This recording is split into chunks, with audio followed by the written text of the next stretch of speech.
Shabbat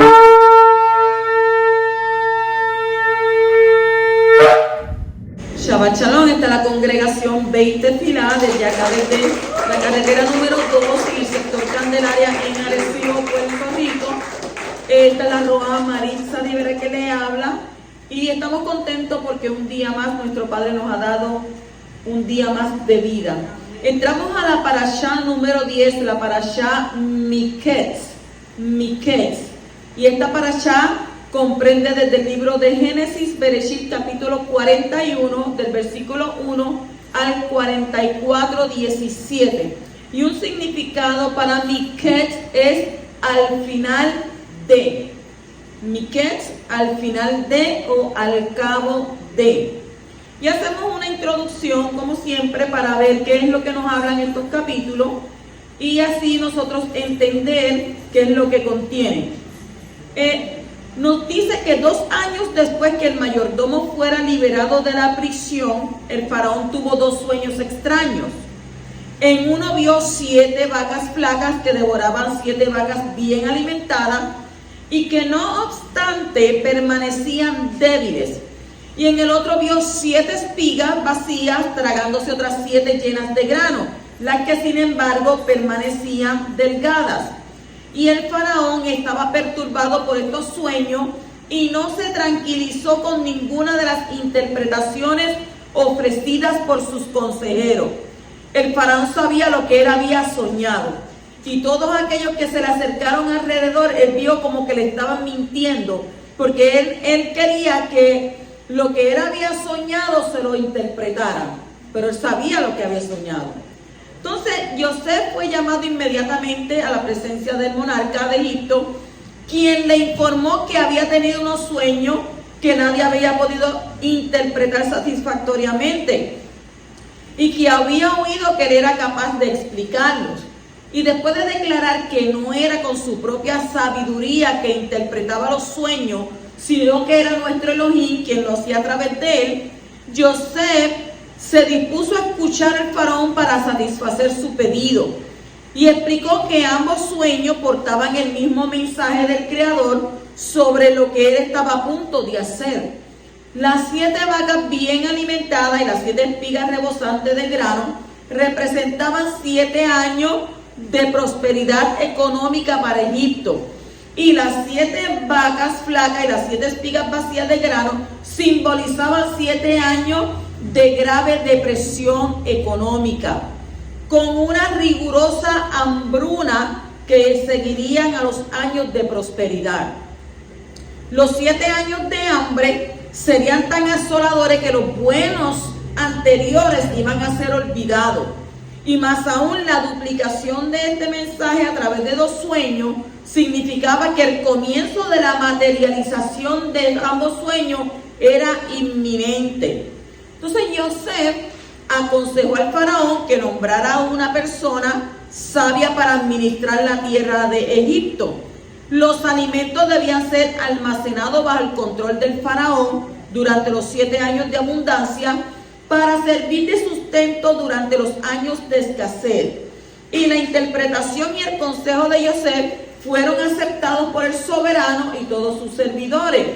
En consecuencia, el faraón eligió inmediatamente al propio Yosef para el cargo mencionado y a la edad de 30 años lo convirtió en virrey de Egipto, el segundo en mano. Cuando Abba da las cosas, las da buenas en verdad.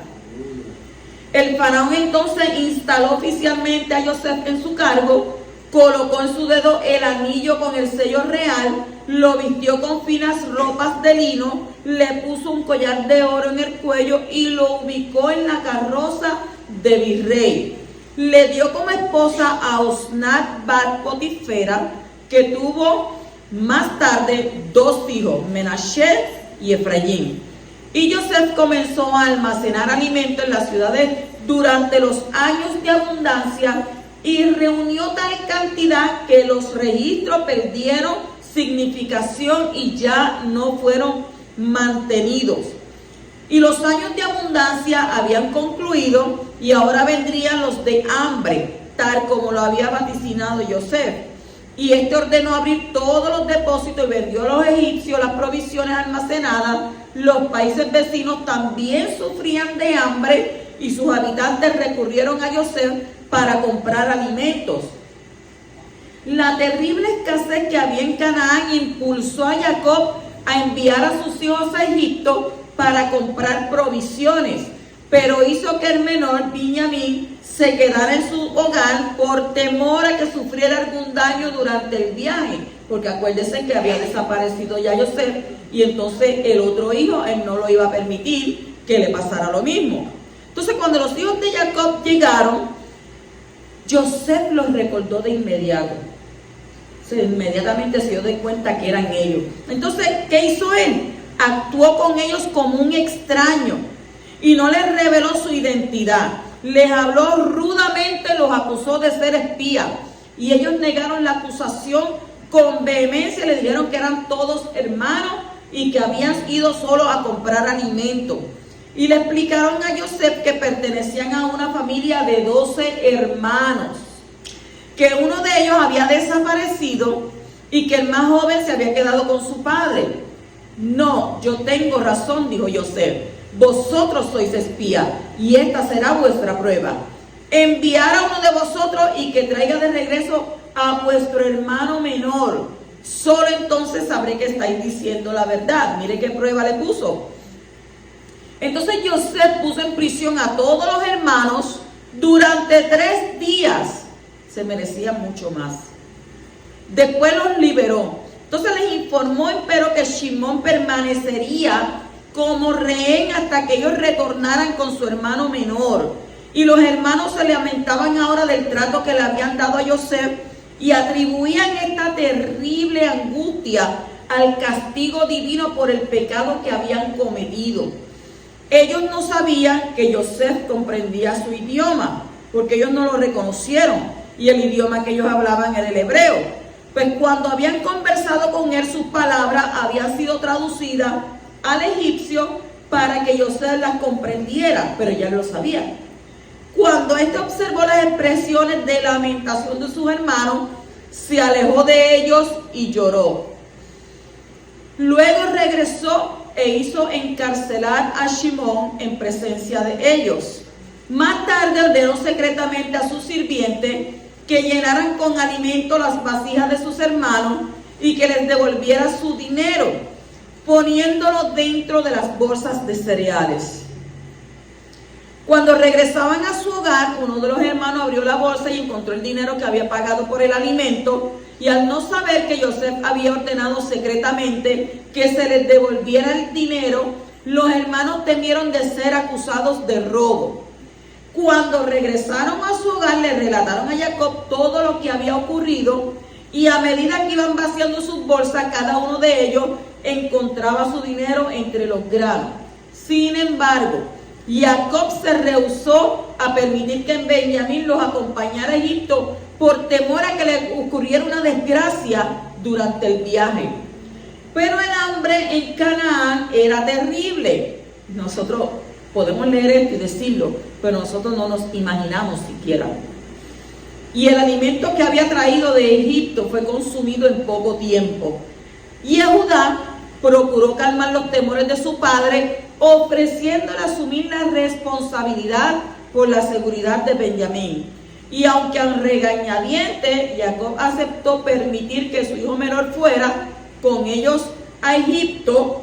Usted sabe que el temor que había dentro de su corazón. Cuando los hermanos llegaron a aquel país, fueron escoltados hasta la casa de José. Si allá no fueron a la oficina, ahora fueron a la casa. Y allí encontraron a Shimón y luego cenaron con José. Y este ordenó a su mayordomo que abasteciera a los hermanos de provisiones y que les devolviera nuevamente su dinero. También ordenó que su copa de plata fuera colocada en la bolsa de Benjamín. Los hermanos partieron en viaje de regreso, pero pronto fueron detenidos por el mayordomo de José, enviado por él, quien los acusó de ingratitud por haber robado la copa de plata de su amo. Y ellos protestaron su inocencia y aceptaron que se los revisara. Y cuando se encontró la copa en la bolsa de Benjamín, rasgaron sus vestimentas en señal de pesar y regresaron a la ciudad. Yehudá ofreció que él y sus hermanos fueran rehenes, pero José rehusó detener a ninguno de ellos, salvo al ladrón. ¿Quién era el ladrón? Benjamín.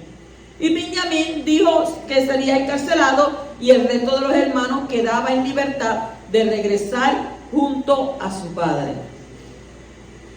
Aquí nos habla, ¿verdad? En esta introducción vemos a quién, a Yehudá y a Shimón, que fueron los principales autores de lo que le pasó a quién, a Yosef. Entramos entonces a la parashá en el capítulo 41 y versículo 1 y dice: y aconteció que al final de 2 años Yosef tuvo que estar en la cárcel durante 12 años en total. Y esto alude a que el Mashiach ben Yosef tenía que sufrir y morir por las 12 tribus de Israel. Los 2 años también hacen alusión a la resurrección del Mashiach después de 2 días, como está escrito en Oseas capítulo 6 y versículo 2, que dice: nos dará vida después de 2 días, al tercer día nos levantará y viviremos delante de él. Los 2 días hablan incluso del resurgimiento, no solamente del Estado de Israel, después de casi 2000 años de no existir, sino del resurgimiento de las 10 tribus perdidas de la casa de Yosef. Y como Yosef fue sacado de la cárcel al final de 2 años, así sus descendientes serán sacados de la tierra de donde, de entre las naciones, al final de 2000 años, para volver a tomar su lugar dentro de Israel. La palabra hebrea traducida como al cabo de es miketz, que significa que al final o el cabo. Y esto nos enseña que los sueños del faraón están hablando no solamente de lo que pasó al final de los 2 años más de cárcel que Yosef tuvo que sufrir, sino también de lo que va a pasar al final de los 2000 años de la era mesiánica. La muerte del panadero y la resurrección del copero antes de los 2 años hablan de la muerte y resurrección del Mashiach de los 2000 años. Y como el copero se olvidó de Yosef durante 2 años, así Yeshua ha sido ignorado por parte del pueblo judío y el resto del mundo durante 2000 años. Y al final de los 2 años, Yosef es levantado para ser virrey, gobernante de toda la nación después del faraón. Y esto nos enseña que Yeshua ben Yosef será puesto como gobernante sobre todas las naciones de la tierra al final de los 2000 años después de su muerte y de su resurrección. Bendito el que vive. La repetición de la palabra despertó en hebreo es yakat, yakat. Y en los versículos 4, 7 y 21, que se parece a Ketz, Ketz es final, que está en el versículo 1, también nos muestra que los sueños del faraón traen un mensaje para los últimos tiempos. La repetición del relato de los sueños es también una indicación de que no se refiere solamente al tiempo de Yosef, sino también al final de este siglo, en relación con la segunda venida y reinado del Mashiach ben Yosef. O sea que no podemos quedarnos, no, eso pasó allá. Vamos a verlo en este tiempo también, en este siglo también lo vamos a ver. Porque ¿qué han dicho los científicos? Yo no sé si usted no ha estado pendiente, pero los científicos dicen que va a haber una hambruna a nivel mundial. ¿Por qué? Porque los alimentos están escaseando. Si usted no lo ha notado, vaya al supermercado y usted se va a dar de cuenta cómo los precios han triplicado. Y alimentos que antes se buscaban, que los tenían por montones, ahora no aparecen. Han desaparecido. Y entonces están sucediendo acontecimientos a nivel mundial que en muchísimos años no había pasado. Con la única diferencia que en este tiempo, ¿qué está sucediendo? Está habiendo escasez de alimentos. O sea que esto no fue en el tiempo de Yosef solamente, sino está pasando ¿qué? En nuestro tiempo.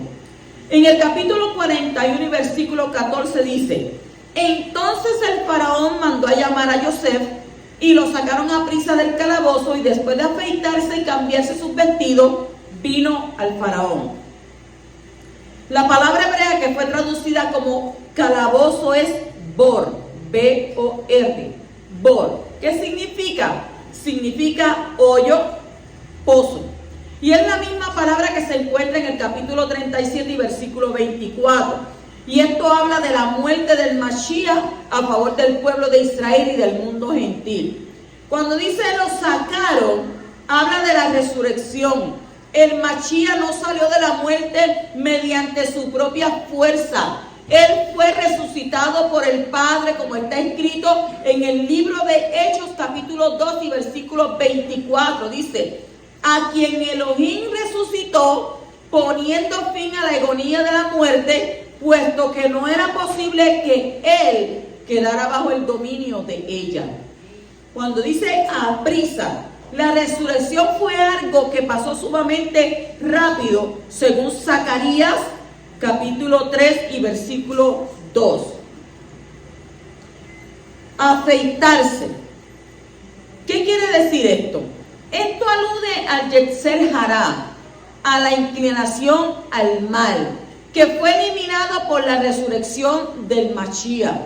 El pecado entró en el mundo por medio de un acto físico, cuando el primer hombre tomó el fruto del árbol de la ciencia del bien y del mal, y por medio de la boca entró la semilla del mal en el cuerpo del hombre.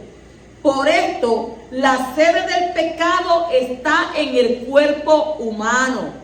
Y aunque el pecado haya afectado tanto al alma como al espíritu del hombre, el lugar donde el pecado habita en el hombre es el cuerpo, como está escrito en Romanos capítulo 7, versículos del 17 al 23. Cambiar los vestidos. Seguimos en el mismo texto. Cambiar los vestidos. Esto habla del momento cuando el viejo hombre fue eliminado, simbolizado en la ropa sucia, y el nuevo hombre fue creado mediante la muerte y resurrección del Mashiach, como está escrito en Zacarías capítulo 3, versículo 3 al 4. ¿Qué dice? Y Yehoshua estaba vestido de ropa sucia en pie delante del Malak. Y este habló y dijo a los que estaban delante de él: quitarle la ropa sucia. Y él le dijo: mira, he quitado de ti tu iniquidad y te vestiré de ropas de gala. En 1 Corintios 15, el 42 al 54 nos habla también al respecto sobre la vieja ropa y la nueva ropa. Entonces, sobre vestirnos de ¿qué? Vestirnos de incorrupción y vestirnos de inmortalidad. Pero cuando esto corruptible se haya vestido de incorrupción y esto mortal se haya vestido de inmortalidad, entonces se cumplirá la palabra que está escrita: devorada ha sido la muerte en triunfo. Aleluya. ¿Cuántos dicen amén a eso? En el capítulo 41, versículos 29 al 30, dice: he aquí vienen 7 años de gran abundancia en toda la tierra de Egipto, y después de ello vendrán 7 años de hambre, y será olvidada toda la abundancia en la tierra de Egipto, y el hambre asolará la tierra. Qué terrible. Como los 2 últimos años del cautiverio de José fueron contados desde la muerte y reinstalación de los 2 siervos del rey de Egipto, los 2000 años finales de esta edad son contados a partir de la muerte y resurrección del Mashiach. Y al final de los 2000 años parece que habrá 7 años de abundancia económica, posiblemente en todo el mundo, y luego vendrá 7 años de tribulación. Los últimos 7 años corresponden a la última de las 70 semanas de la profecía de Daniel en el capítulo 9, versículos 24 al 27. Durante este tiempo habrá una gran hambre de la palabra del poderoso en la tierra de Israel, como está escrito en el libro de Amós, capítulo 8 y versículos del 11 al 14. Y aquí hay algunas cosas sumamente interesantes. Vemos que muchos pueblos y naciones poderosas van a buscar al poderoso en Jerusalén en aquellos días, que es una referencia de los últimos tiempos. Luego habla de 10 hombres de todas las lenguas de las naciones que van a asir del vestido de ¿quién? De un yahudí y pedir ayuda espiritual. Los 10 hombres aluden a las 10 tribus perdidas entre las naciones gentiles que van a reaparecer en este tiempo. Y ellos van a ir a aquellos yahudí que caminan con el Abacadosh, es decir, a los yahudí que siguen a Yeshua, que es el camino. Y las 10 tribus de la casa de Yosef se unirán a la casa de Yehudá para ser instruidos en la Torah de Moshe, como explicada por el gran maestro Yeshua el Mashiach y sus emisarios, como está escrito en el libro de Ezequiel, capítulo 37 y versículo 19. En el capítulo 41 y versículo 38 dice: entonces Faraón dijo a sus siervos: ¿podemos hallar un hombre como este en quien esté el Ruach de Yahweh? El espíritu de Elohim está en el ungido Ben Yosef más que en ninguna otra persona. Él tiene plenitud del espíritu del poderoso, como está escrito en Isaías 11, 1, 2, que dice: y brotará un retoño del tronco de Yishai, y un vástago de sus raíces dará fruto, y reposará sobre él el Ruach del poderoso, el Ruach de sabiduría y de inteligencia, y el espíritu de consejo y de poder, y el espíritu de conocimiento y de temor a nuestro Abba Kadosh. ¿De quién estamos hablando? El Mashiach. Capítulo 41 y versículo 40. Tú estarás sobre mi casa y todo mi pueblo obedecerá tus órdenes. Solamente en el trono yo seré mayor que tú. Esta es una ilustración clara en cuanto a la relación entre el Hijo y el Padre Celestial. El Padre le ha dado autoridad para gobernar su casa, pero es una autoridad delegada, no suplantada. El Padre sigue siendo el mayor, como está escrito en Yohanan capítulo 14 y versículo 28. El Padre es mayor que yo. ¿Dicho por la boca de quién? De Yeshua. En 1 Corintios capítulo 15, versículos 27 al 28, que está escrito: porque Elohim ha puesto todo en sujeción bajo sus pies, pero cuando dice que todas las cosas le están sujetas, es evidente que se exceptúa aquel que ha sometido a él todas las cosas. Y cuando todo haya sido sometido a él, entonces también el Hijo mismo se sujetará a aquel que sujetó a él todas las cosas, para que Elohim sea todo en todos. Oiga, la palabra no puede ser más clara. O sea, hay muchas personas que están pensando otras cosas diferentes a lo que está escrito y quieren cambiar lo que está escrito. La Torah dice que viene un Mashiach. No es que yo soy Mashiach, no es que dentro de mí yo soy una Mashiach, ni que en aquel tiempo yo voy a ser una Mashiach. La palabra establece que hay un Mashiach. Y un Mashiach es ¿quién? Yeshua HaMashiach. O sea, no puedo cambiar. Yo no puedo cambiar lo que ya está establecido. ¿Por qué? Porque si usted cambia lo que ya está establecido, entonces usted cae en el error.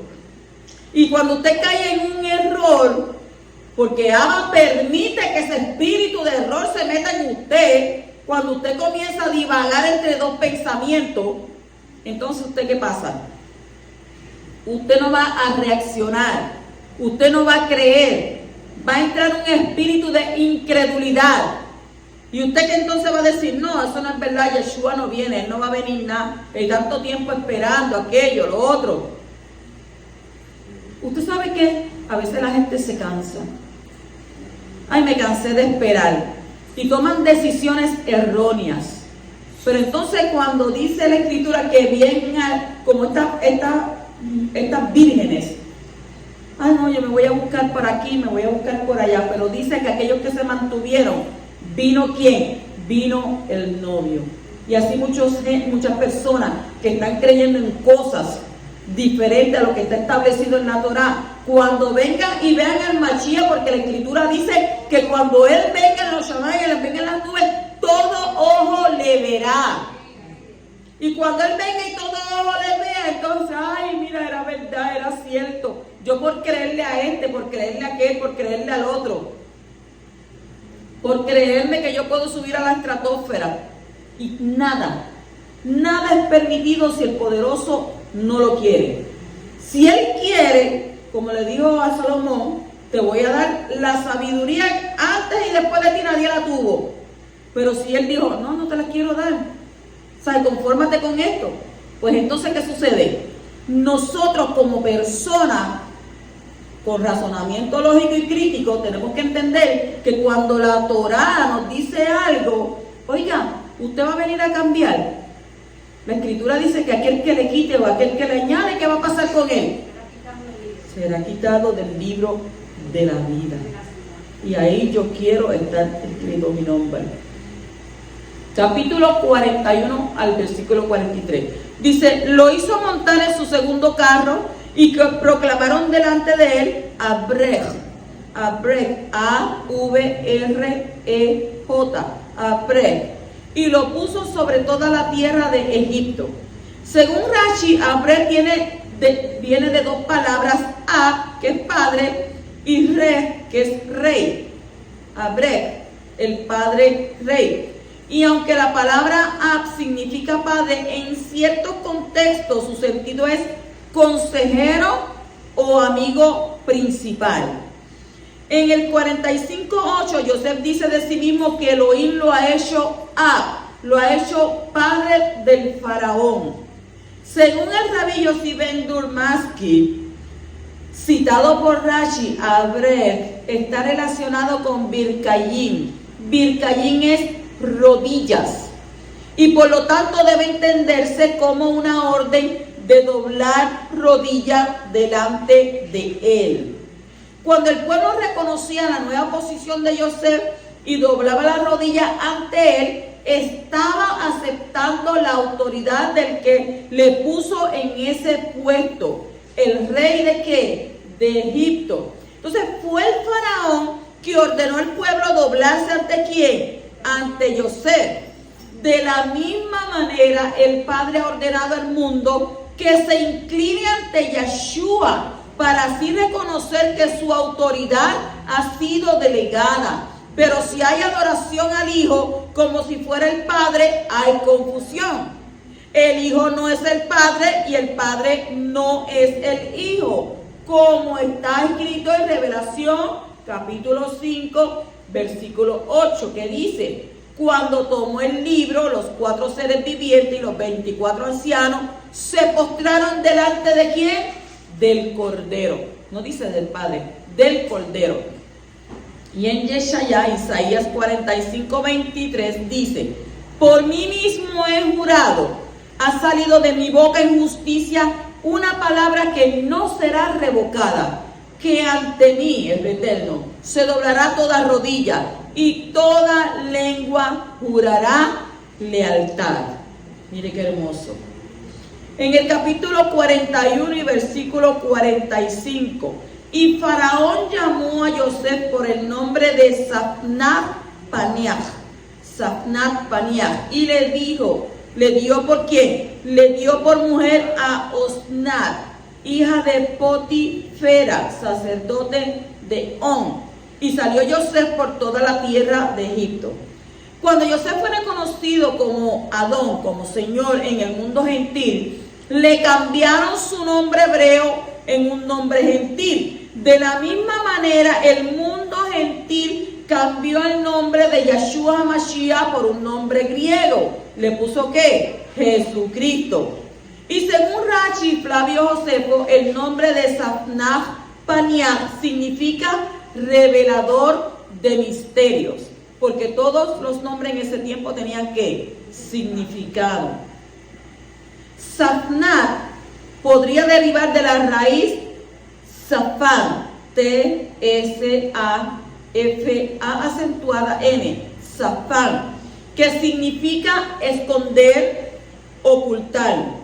La Septuaginta y la versión copta tradujo este nombre como Salvador del mundo.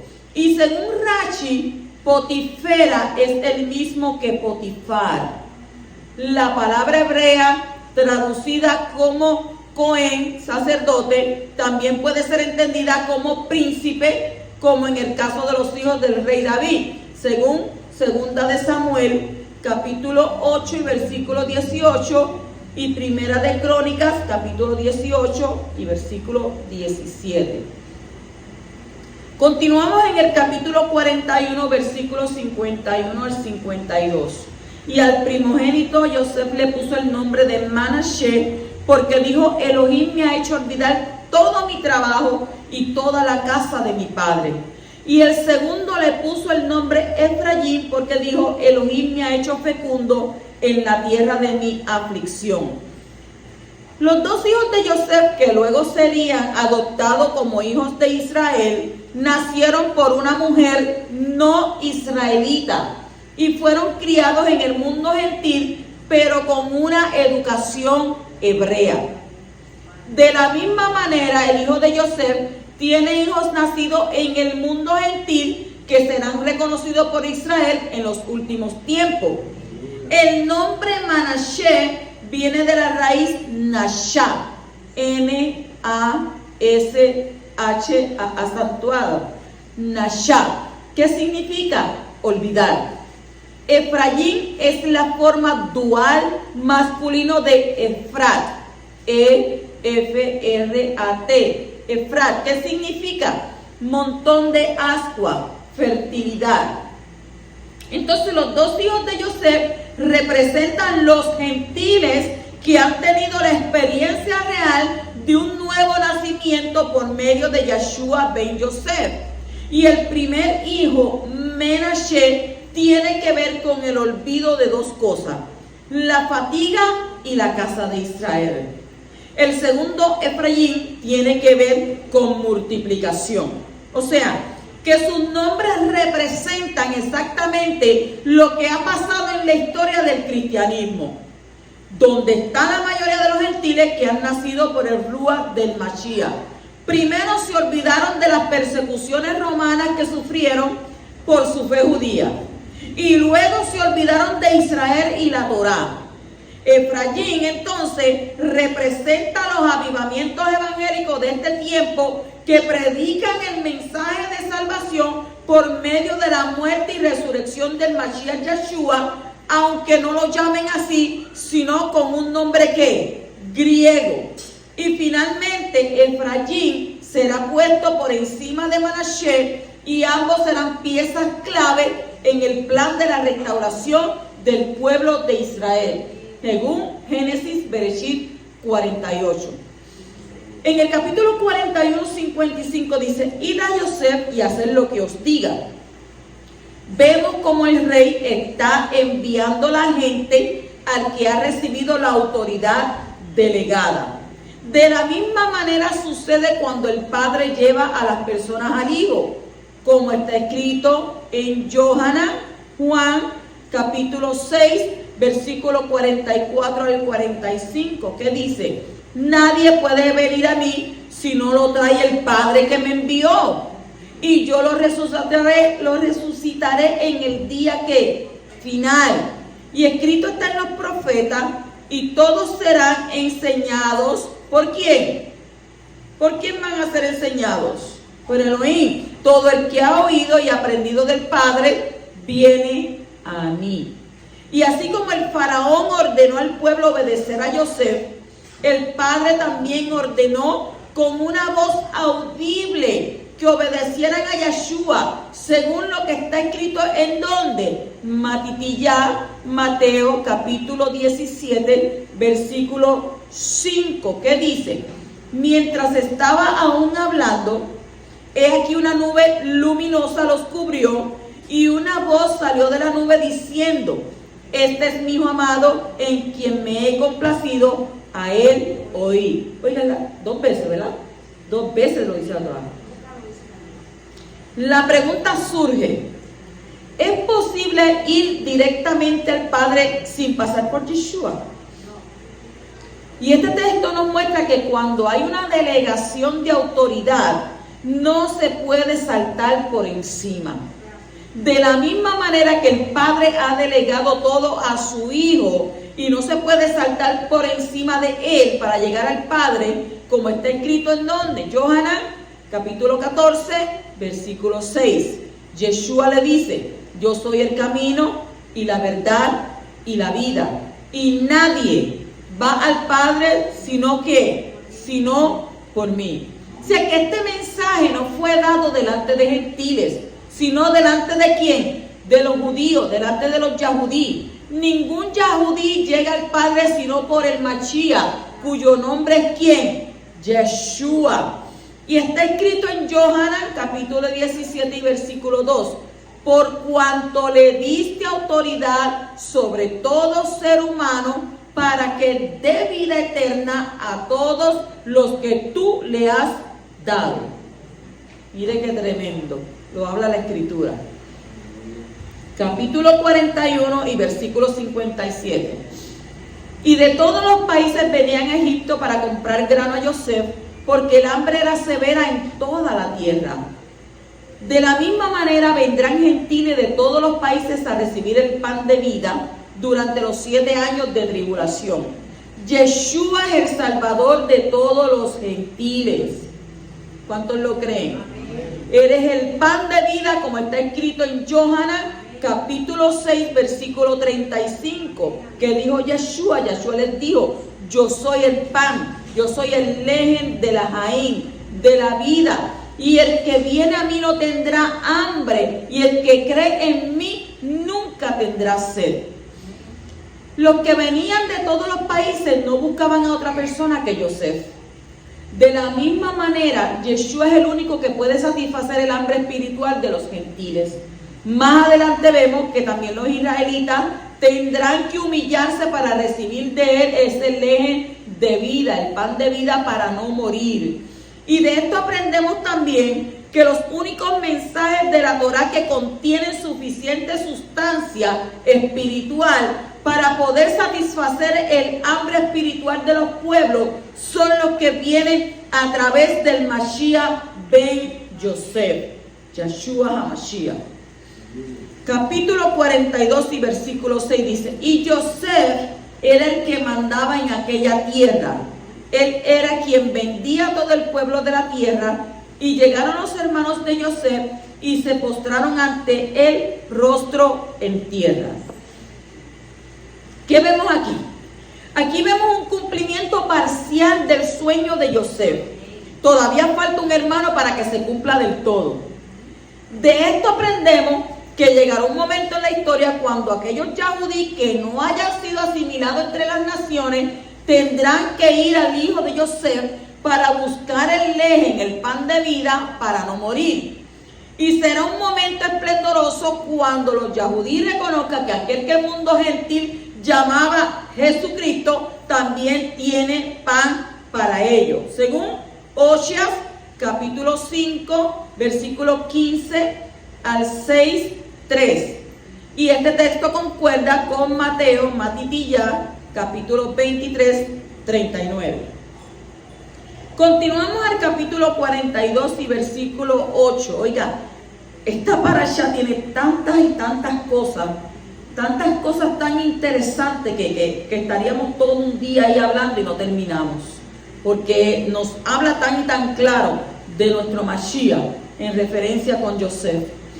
Y Yosef había reconocido a sus hermanos, aunque ellos no lo habían reconocido.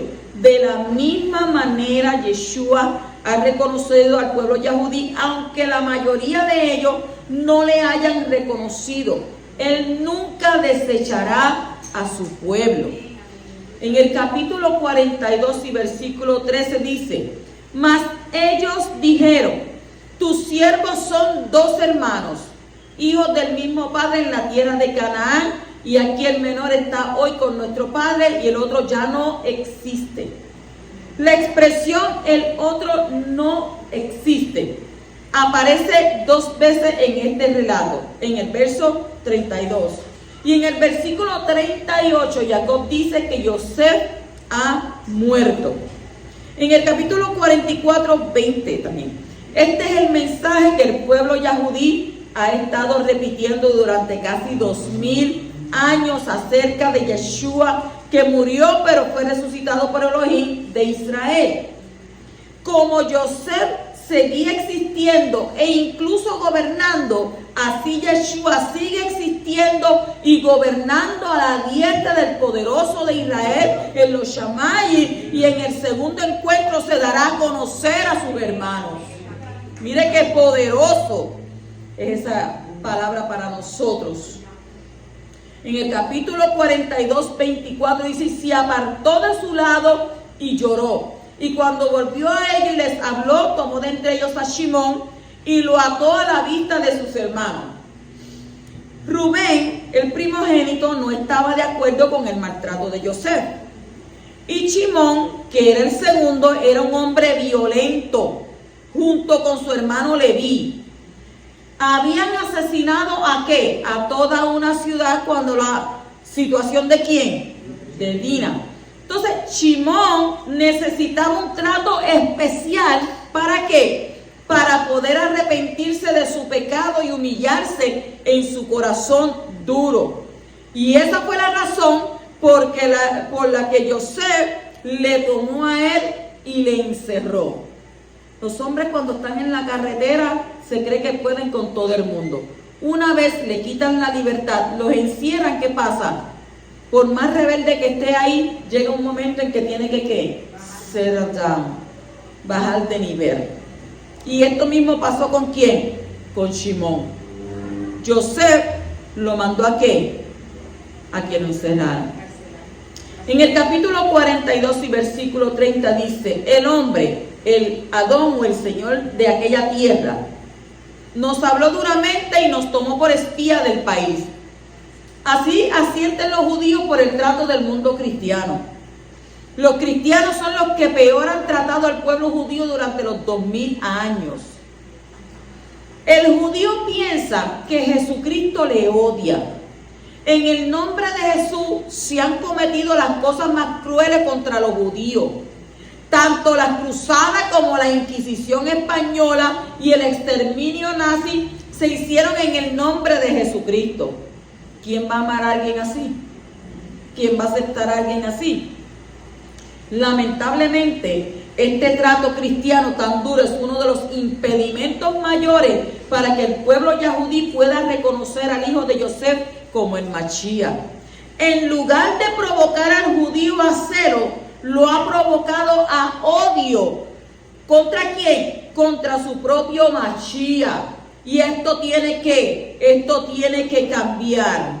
Y todo esto es debido a una teología antijudía y de reemplazo que es el mismo fundamento del cristianismo. Y ahora es el tiempo para derrumbar esa teología.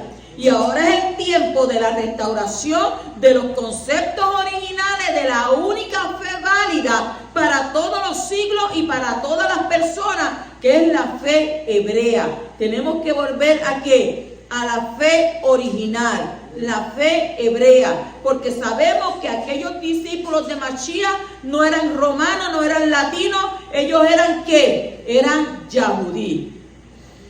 En el capítulo 43 y versículo 8 al 9. Oiga, esta parashá está tan interesante que me tiene aquí temblando. Dice: y Yehudá dijo a su padre Israel: envía al muchacho conmigo y nos levantaremos e iremos para que vivamos y no perezcamos, tanto nosotros como tú y nuestros pequeños. Yo me haré responsable de él, de mi mano lo demandará. Si yo no te lo vuelvo a traer y lo pongo delante de ti, que lleve yo la culpa para siempre delante de ti. Qué responsabilidad más grande tenía sobre sus hombros. Imagínense el dolor que había sentido Jacob de haber perdido a José. Se arraigó, se apegó tanto a Benjamín que él tenía que verlo siempre ahí de frente. decirle que se lo iban a llevar desde Canaán hasta Egipto, ¿qué pensaba él? ¿Qué cree usted que iba a pensar este hombre? No lo iba a ver más. Y por eso él estuvo arraigado a que no quería que su hijo fuera. Ahora, Yehudá entra en la escena y toma el control de la situación. Él está dispuesto a ¿qué? A responder por el hermano pequeño y ser culpable para siempre si no es devuelto a su padre. Y esto nos habla de la actitud del Mashiach, que nació por medio de Yehudá, que estaba dispuesto a responder no solo por sus hermanos Yahudí, sino por el mundo entero. Y para liberarnos de nuestros pecados, Él tomó nuestra culpa y fue castigado en nuestro lugar para que fuéramos liberados de las consecuencias de nuestros pecados. Como está escrito en dónde, porque usted dice las cosas, pero hay que saber dónde lo dice. Primera de Juan, de Johanna, capítulo 2, versículo 1 al 2. Hijitos míos, os escribo estas cosas para que no pequéis. Y si alguno peca, abogado tenemos para con el Padre, a Yahshua el Mashiach, el justo. Él mismo es propiciación por nuestros pecados, y no solo por los nuestros, que son los Yahudí, sino también por los del mundo entero, que son ¿quiénes? Los gentiles. En 2 de Corintios, capítulo 5 y versículo 21, también está escrito: al que no conoció pecado, le hizo pecado por nosotros, para que fuéramos hechos justicia de Elohim en él. O sea, usted fue ¿qué? Redimido al él morir por usted. ¿En dónde? Allí en el Calvario. Y hoy nosotros, ¿cómo somos? Un momento en que la gente se ha olvidado del Mashiach. Ya no claman, ya no miran sus ojos hacia los Shamayim y claman. Hoy en día la gente quiere resolver las situaciones con su propio esfuerzo. Y dice la palabra, no es como quiera yo, sino como quiera quién, como quiera él. En el capítulo 43, versículos 26 al 28, dice: cuando Yosef regresó a casa, le trajeron el presente que tenía en su mano a la casa y se postraron ante él en tierra, se inclinaron en reverencia. Por fin se cumplió el primer sueño que había tenido Yosef acerca de sus hermanos. Cuando él lo dijo, ellos ¿qué? Se burlaron, lo odiaron, pero ahora, ¿qué pasó? Se postraron. Ahora todos los hermanos estaban reunidos y los 11 hermanos se inclinaban ante Yosef. Y es interesante que el sueño hablaba de atar gavillas en el campo de la cosecha. Y es probable que ahora se están cosechando las almas de esos hermanos preciosos para el reino mesiánico que viene. Y durante la angustia de Jacob se inclinará ante el Mashiach Yeshua, y así también habrá una cosecha en el pueblo Yahudí, como está escrito en el libro de Oseas, capítulo 6, versículo 11, que dice ahí: para ti también, oh Yehudá, el pueblo judío, hay preparado una cosecha cuando yo restaure el bienestar de mi pueblo. O sea, de este texto también aprendemos que todo Israel, las 12 tribus, un día se inclinarán ante ¿quién? Ante Ben Yosef.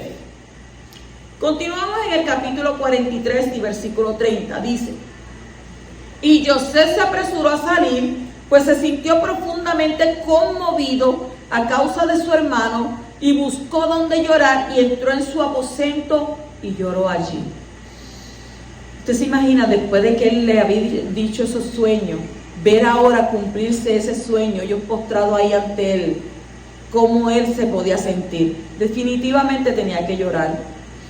Mashiach ben Yosef tiene una compasión especial por sus hermanos en la carne, aunque le hayan tratado tan mal. Yosef se apartó por un tiempo y oró por su amor por ellos antes de darse a conocer. Y el aposento alude al lugar santísimo en el santuario celestial, donde el Mashiach está ministrando ahora, intercediendo por los hijos de Israel, como está escrito en el libro de Romanos, capítulo 8, versículo 34, que dice: ¿quién es el que condena? El Mashiach Yeshua es el que murió, sí, mas aún el que resucitó, el que además está a la diestra de Elohim, el que también intercede por nosotros. Y en Hebreos 9:24, que dice también: porque el Mashiach no entró en un lugar kadosh hecho por manos, una representación del verdadero, sino en el Shammai, en el cielo mismo, para presentarse ahora en la presencia de nuestro Elohim por nosotros. Mire qué tremendo todo lo que Él está haciendo y nosotros no reconocemos. En el capítulo 44 y versículo 14 dice: Yehudá llegó con sus hermanos a casa de Yosef, y él estaba aún allí, y ellos cayeron a tierra delante de él. En este tiempo hay esfuerzo tanto entre los yahudí ortodoxos como entre los yahudí mesiánicos de ir a buscar la casa de Yosef. Las 10 tribus perdidas están entre ¿dónde? Entre las naciones. Y el poderoso está impulsándonos a hacer esto porque se está acercando el momento cuando el hijo de Yosef se va a dar a conocer a sus hermanos. Y aquí vemos entonces que los 11 hijos de Israel se inclinan otra vez ante Yosef. Por segunda vez se cumplió el sueño. Qué tremendo. Ellos cuando se darían de cuenta que wow, pero yo me acuerdo, dirían ellos, yo me acuerdo que este dijo, yo me acuerdo que este habló, y nosotros nos burlamos. Entonces en el capítulo 44 y versículo 16 dice: entonces dijo Yehudá: ¿qué podemos decir a mi Adón, a mi Señor? ¿Qué podemos hablar y cómo nos justificaremos? Elohim ha descubierto la iniquidad de tu siervo. He aquí somos esclavos de mi Adón, tanto nosotros como aquel en cuyo poder fue encontrada la copa. La iniquidad de la cual Yehudá está hablando no es el robo de la copa, puesto que eran inocentes, sino lo que habían hecho con su hermano Yosef. Yehudá, que es el padre de los yahudí, es el que va en la brecha para presentarse ante Yosef y pedir ¿qué? Pedir misericordia. Y este es el momento crucial de toda la historia de Yosef, cuando Yehudá muestra arrepentimiento por haber vendido a su hermano. Cuando el pueblo yahudí reconozca su grave error de haber negado a Yeshua, entonces él se dará a conocer. Bendito sea el poderoso. Y entonces de eso hablaremos más en la próxima parashá. Shabbat Shalom.